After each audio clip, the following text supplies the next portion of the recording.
Hello friends, let's start the discussion on the editorial section of The Hindu। आज हम लोग 3 article discuss करेंगे।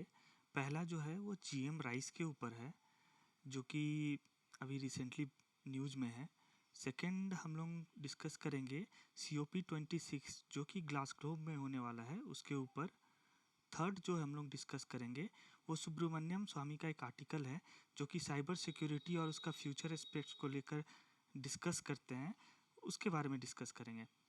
तो पहला आर्टिकल शुरू करते हैं। पहला आर्टिकल जो है वो जीएम राइस के ऊपर में है। इंडिया के लिए बहुत ही बड़ा कंसर्न है, क्योंकि इंडियन एग्रीकल्चर मार्केट का बहुत बड़ा चंक जो है वो राइस है। राइस इंडिया लगभग अराउंड 63,000 करोड़ रुपीस का इंडिया एक्सपोर्ट करता है। अभी रिसेंटली न्यूज़ में इसलिए आया क्योंकि इंडिया ने लगभग 500 tons of GM rice export किए हैं। ये एलिगेशन है ईयू कंट्रीज़ का, और ये चेकिंग किया गया है European union rapid alert system के थ्रू। जून में फ्रांस ने ये पॉइंट आउट किया था कि सोर्स ऑफ जीएम राइस जो उनके मिल में पाया गया है वो इंडिया है, और अलर्ट किया था कंट्रीज लाइक ऑस्ट्रिया, जर्मनी, इनको अलर्ट भेजा था वो। और ऐसे जीएम इंडियन कॉमर्स मिनिस्ट्री का इसके ऊपर रिप्लाई आया है कि जो जीएम राइस है अभी इंडिया में कॉमर्शियली हो ही नहीं रहा है, कॉमर्शियली इसका कल्टीवेशन अलाउ नहीं किया गया है, रेदर सिर्फ फील्ड ट्रायल हो रहा है। लेकिन यहाँ पे एडिटर कहते हैं कि हो सकता है कि ये लीक हुआ हो, जो कि ट्रायल फील्ड से है, क्योंकि ये सिर्फ अभी ऐसा नहीं हुआ है, पास्ट में भी ऐसा हो चुका है इंडिया के साथ। वो क्या हुआ है वो भी डिस्कस करेंगे। और इंडिया ने ये भी अभी इनको बताया है, यूरोपियन यूनियन को बोला है कि इंडिया जो है इस पे इन्वेस्टिगेशन करेगा और एक प्रॉपर साइंटिफिक बॉडी के थ्रू ये इन्वेस्टिगेशन करवाएगा। पहले ये क्या हो चुका था कि बीटी कॉटन जो था वो इंडिया फील्ड ट्रायल के लिए उसको डाला, और तब तक देखा गया कि जो फार्मर्स हैं वो उसको कल्टीवेट करना चालू कर दिया। अब तक अप्रूवल नहीं मिला था, लेकिन फार्मर्स उसको कल्टीवेट करना चालू कर दिए थे। तो हो सकता है, एडिटर बोलते हैं कि हो सकता है कि इस बार भी लीक हो गया हो उस ट्रायल फील्ड से कुछ एक्सपोर्ट वाले में, या फिर अगर इलीगली हो रहा है तो इस पे भी ध्यान देना चाहिए।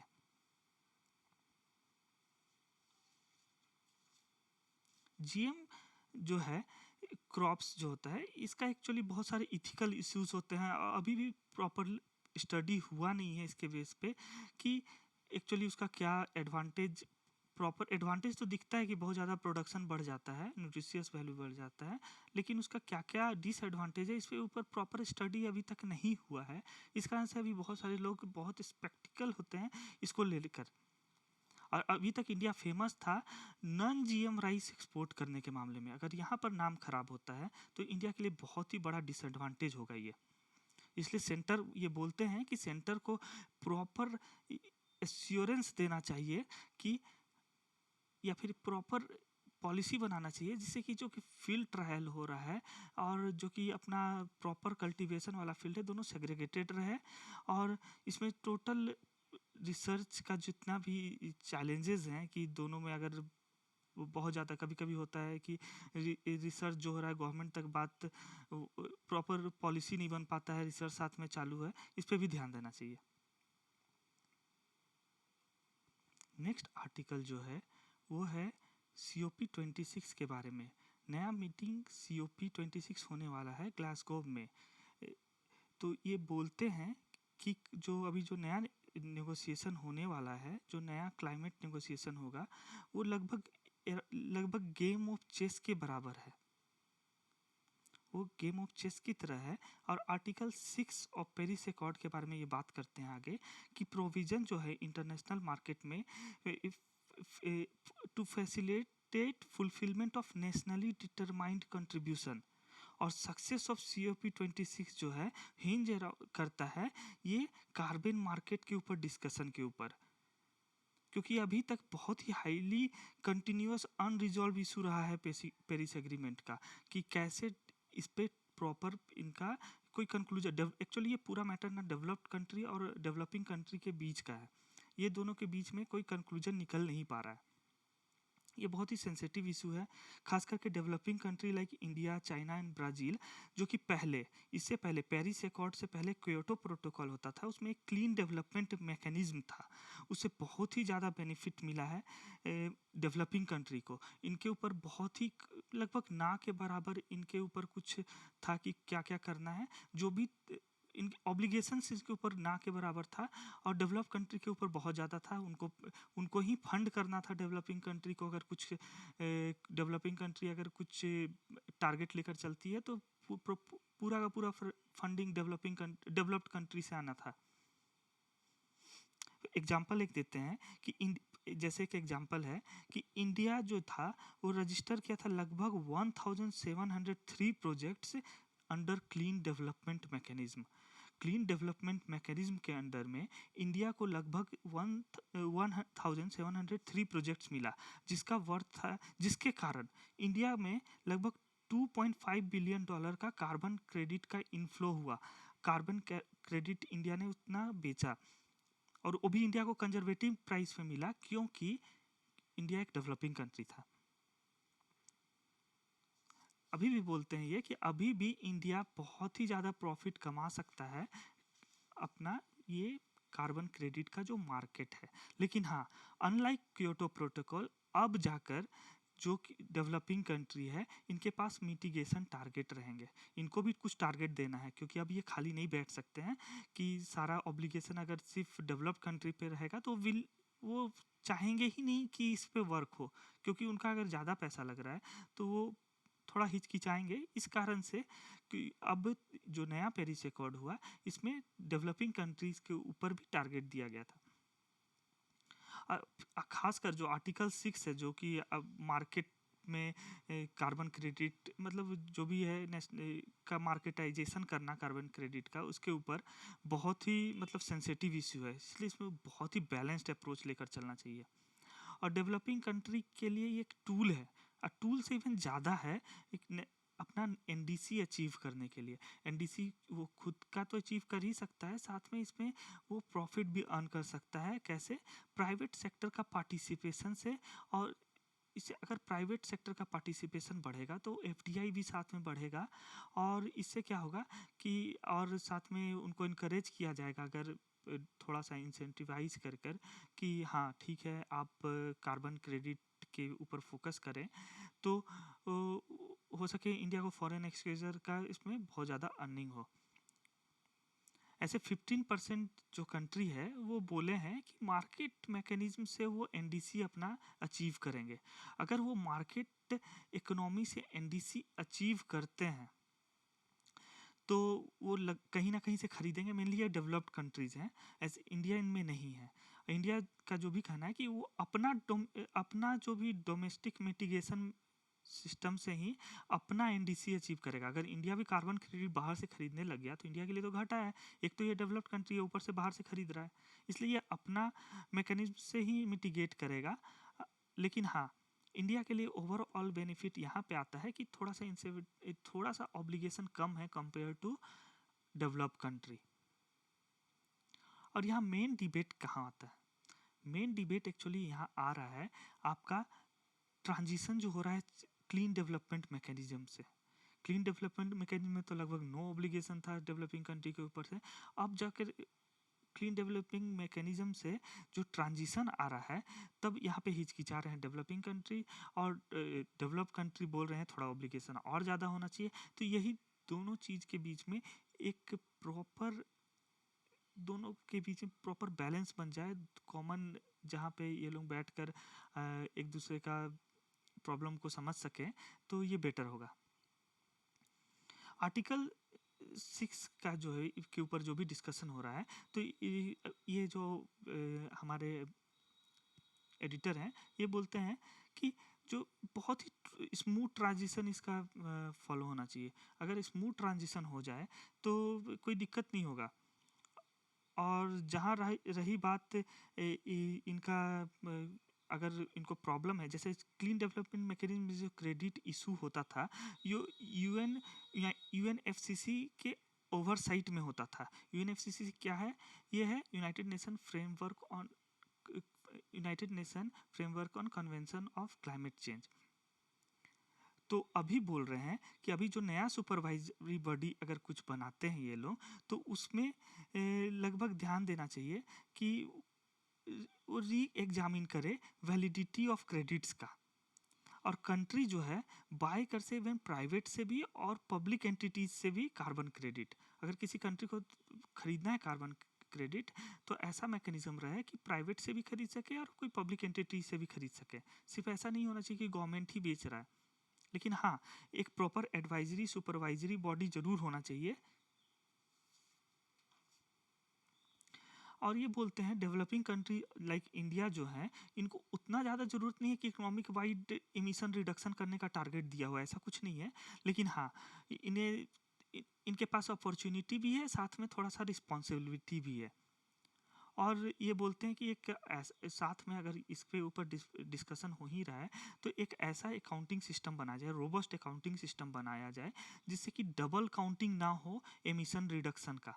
ऐसा कभी कभी हो सकता है कि अगर इतना कॉम्प्लेक्स प्रोसेस है कि कुछ चीज़ों में कार्बन एमिशन जो है, कार्बन एमिशन क्या हुआ, कितने टन, फॉर एग्जांपल अगर आप एक पेड़ काट रहे हैं तो कुछ 1000 टन्स ऑफ कार्बन आप इमिट कर रहे हैं, इसके बराबर मान लिया जाता है। क्या ऐसे एक्चुअली आप इमिट नहीं किए हैं, लेकिन एक्चुअली क्या हुआ कि वो जो कार्बन को पेड़ क्या होता है, कार्बन लेता है खुद में, ऑक्सीजन छोड़ता है, तो अब तो वो नहीं करेगा, तो लगभग ईयरली बेसिस में वो जितना ये होता था वो तो रिड्यूस हो गया। तो इसको बोलते हैं कार्बन इमिशन बढ़ गया। वही आप 2 पेड़ लगा दिए, तो इसका मतलब आपने कार्बन इमिशन घटा दिया।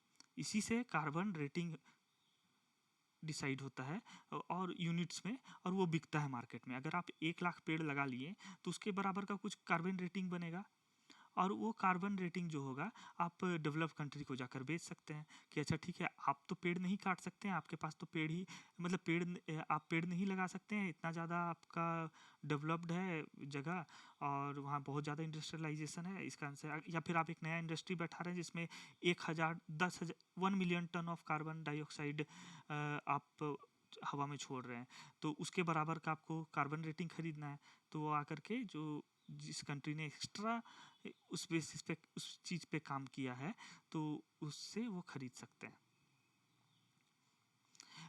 ये भी बोलते हैं जो एडॉप्शन फंड तैयार हुआ था पेरिस अकॉर्ड के अंदर में, वो अभी तक अंडर फंडेड है, सिर्फ और सिर्फ क्योंकि एक कॉमन मैकेनिज्म पे ये लोग नहीं आ पा रहे हैं।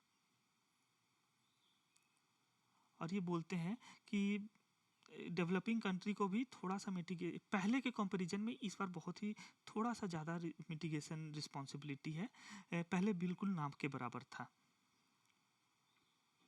ये बोलते हैं जो नया कार्बन मार्केट मैकेनिज्म बने, जिसके ऊपर अभी इतना ज़्यादा फोकस है, वो बने, उसमें प्रिंसिपल इंश्राइंड रहे यूएनएफसीसी का ही, ताकि दोनों, और साथ में ऐसा है दोनों के लिए, डेवलप और डेवलपिंग कंट्री दोनों के लिए विन विन सिचुएशन हो।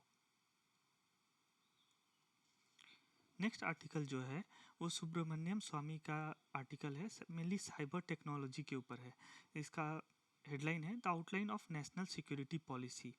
वो नए 21st सेंचुरी को लेकर बात करते हैं कि साइबर टेक्नोलॉजी का कितना ज़्यादा रोल है, और उसके बारे में डिस्कस करते हैं कि इसका फ्यूचर प्रोस्पेक्ट क्या होगा।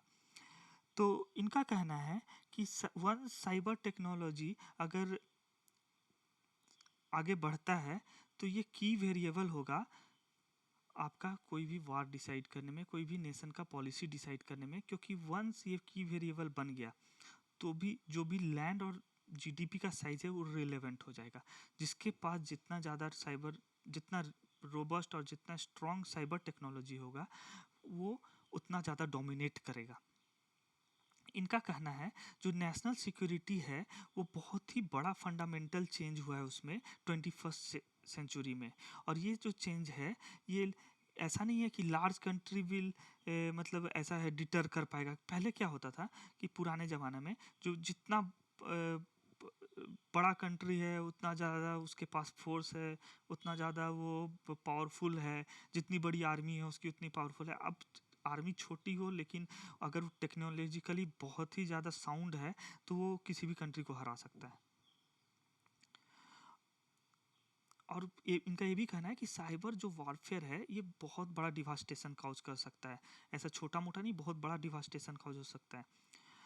इनका मानना है कि जो इनोवेशन है, ऐसे फैक्ट है कि इनोवेशन जो है हमारा राइट फ्रॉम स्टोन एज जो होता था, प्री हिस्टोरिक एरा का बात करते हैं, वहाँ पे हमारा जो भी टूल्स था लड़ाई का, ये टूल्स था बोन से बो एरो में गया, एरो से फिर आपका गन का डेवलपमेंट हुआ, फिर modern tanks, military aircraft, naval forces में आपका सबमरीन, ये सब मॉडर्न होते गया। अब धीरे धीरे अब जो 21st सेंचुरी में है, साइबर वारफेयर की तरफ बढ़ रहा है, थोड़ा ड्रोन्स यूज होने लगे हैं। अब आर्टिफिशियल इंटेलिजेंस की बात होती है, फिर बात होती है रिमोट कंट्रोल्ड आपका यूएवीज के बारे में, फिर उसके बाद बहुत सारी चीज़ें हैं जिसके बारे में आजकल बात होती है। तो इनका मानना है कि बहुत चेंजेस आए हैं। स्टोन यूज होता था प्री हिस्टोरिक टाइम में, उससे अभी तक में लगभग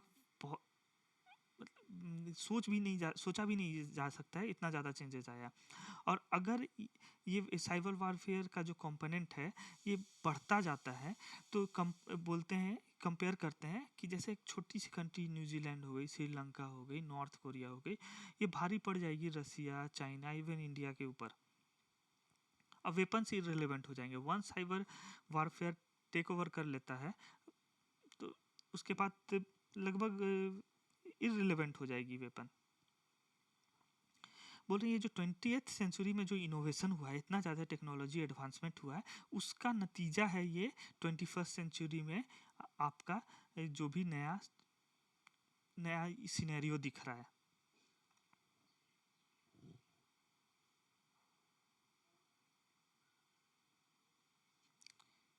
फिर इनका बोलना है कि जो अभी का वॉरफेयर है ये सिर्फ मोबिलाइजेशन ऑफ वेपन नहीं है, वेपन के साथ साथ बहुत सारे इलेक्ट्रॉनिक ऑपरेशन भी होते हैं, उसका भी मोबिलाइजेशन होता है, और रिमोट सेंटर से ये सब ऑपरेट होते हैं। ऐसा नहीं है किसी बॉर्डर पे लड़ाई चल रहा है, ये रिमोट सेंटर से भी होते हैं।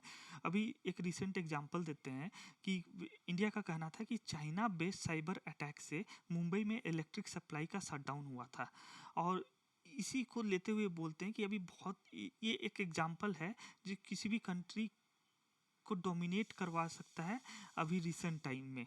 और इनका ये कहना है कि हम लोगों को प्रिपेयर होना चाहिए बाइलेटरल कॉन्फ्लिक्ट का बेस्ड ऑन आर्टिफिशियल और साइबर टेक्नोलॉजी। साइबर और आर्टिफिशियल टेक्नोलॉजी से ऐसा कोई वारफेयर होगा, ऐसा सोचकर खुद को प्रिपेयर करना चाहिए। और इसका मेन ऑब्जेक्टिव होना चाहिए कि कुछ एसेट मतलब अपना साइबर सिक्योरिटी में क्या क्या पॉसिबिलिटी है या फिर क्या पॉलिसी होना चाहिए नेशनल सिक्योरिटी का 21st सेंचुरी में। उसमें ये बोलते हैं कि एसेट्स जो है उसको डिफेंड करना बहुत ज़रूरी है। फॉर एग्जांपल आपका आजकल सारा चीज़ रिमोट कंट्रोल्ड है, आर्टिफिशियल इंटेलिजेंस है, सैटेलाइट कंट्रोल्ड है, सारे मिसाइल। अगर वहाँ हैक हो जाता है तो आपका एसेट धरा का धरा रख जाएगा और आप कुछ नहीं कर पाएंगे वॉर के सिचुएशन में। और इवन हमें आइडेंटिफाई करना ज़रूरी है कि कहाँ कहाँ से साइबर अटैक हो सकता है और हमारे अपोनेंट कौन है, अपोनेंट कौन कौन है, ताकि हम एक फोकस्ड तरीके से एक लाइन में उस चीज़ को डिफेंड कर सकें। अगर जैसे साइबर टेक्नोलॉजी में ऐसा होता है कि आपका सोर्स पता हो तो थोड़ा इजी हो जाता है उस चीज़ को डिफेंड करना। एक एग्जांपल देते हैं, ये आउट ऑफ कॉन्टेक्स्ट वो एग्जांपल देते हैं, इन्होंने ऐसे डायरेक्टली बोला भी नहीं है कि मतलब ये मैन मेड था, लेकिन ये बोलते हैं कि एक एग्जांपल है कोरोना वायरस कि कोई वारफेयर इतना डिवास्टेशन नहीं कर सकता था जितना कोरोना वायरस किया, पूरे वर्ल्ड को स्टैंड स्टिल पोजीशन पे ले आया, पूरे वर्ल्ड को। और लगभग लाखों लोगों का डेथ हुआ इसमें। और इनका ये भी कहना है कि एकदम पूरा जीडीपी स्टैंड स्टिल हो गया। और कोई, क्योंकि ऐसा क्यों हुआ, क्योंकि कोई कंट्री तैयार ही नहीं था ऐसा कुछ के लिए। तो हमें इस बात को ध्यान देते हुए कि न्यू एरा में हम लोगों को इस बात का भी ध्यान रखने का है कि ये सब चीज़ भी हो सकती है और हम लोगों को इसके लिए प्रिपेयर रहना है। और हमें इनोवेशन के ऊपर प्रॉपर फोकस करना चाहिए, साइंस एंड टेक्नोलॉजी के ऊपर प्रॉपर ओरिएंटेशन होना चाहिए। Even nuclear technology, hydrogen cells, ये सब सारे एग्जांपल्स देते हैं कि सब के ऊपर भी हमारा फोकस होना चाहिए कि कैसे हम इन पे रिसर्च करें, R&D पे खर्च करना चाहिए। और पीपल के अमंग अवेयरनेस होना चाहिए कि साइबर अटैक्स कैसे कैसे हो सकते हैं, क्योंकि कॉमन पीपल को भी टारगेट किया जाता है इसमें। और ये बहुत क्रिटिकली एनालाइज करते हैं एक सिचुएशन को। ये कहते हैं कि अभी जो इंडिया का पोजीशन है बोथ रसिया एंड यूएसए के साथ के बीच में डोल रहा है। उसके कारण क्या हो रहा है, ये सिचुएशन इज लाइक बैट। एक कहानी था पंचतंत्र में कि चमगादड़ जो होता है ना ही एक जानवर के बीच में बैठ पाता था, ना ही पक्षियों के बीच में। लगभग वैसा ही सिचुएशन इंडिया का हो रखा है। फिर ये बोलते हैं कि ये सब करने के लिए इतना ज़्यादा टेंशन लेने की जरूरत नहीं है, कि बहुत ये बोलते हैं कि ऐसा बहुत होता है कि साइबर सिक्योरिटी पे इतना खर्च आएगा, कैसे लाएंगे। बोलते हैं रिसोर्स मोबिलाइजेशन कोई बड़ी बात नहीं होती है। ये यहाँ पे पूरा इकोनॉमिक्स के ऊपर, माइक्रो इकोनॉमिक्स के ऊपर वो चले जाते हैं और बताते हैं कोई भी रिसोर्स जो मोबिलाइजेशन कैसे किया जा सकता है। और ये बोलते हैं सारा गेम डिमांड सप्लाई का है। अगर मार्केट में फॉर एग्जांपल डिमांड नहीं है और सप्लाई है, तो हम लोग मार्केट में कैपिटल इन्फ्यूज कर सकते हैं। वो कैसे कर सकते हैं, या तो करेंसी प्रिंट कर दीजिए, या फिर आप लोन सस्ता कर दीजिए। आप लोन अगर लोअर इंटरेस्ट रेट पे अगर आप लोन देते हैं, तो फिर उसके बाद क्या होगा कि लोग खर्च करना ज़्यादा स्टार्ट कर देते हैं। तो इसे बोलते हैं कि ये डिमांड बढ़ जाता है। और डिमांड बढ़ जाएगा तो इससे आपका रिसोर्स भी आप जनरेट कर सकते हैं विदाउट आपका एक्स्ट्रा टैक्सेशन कर। बस यहीं तक था आज का। Thank you so much.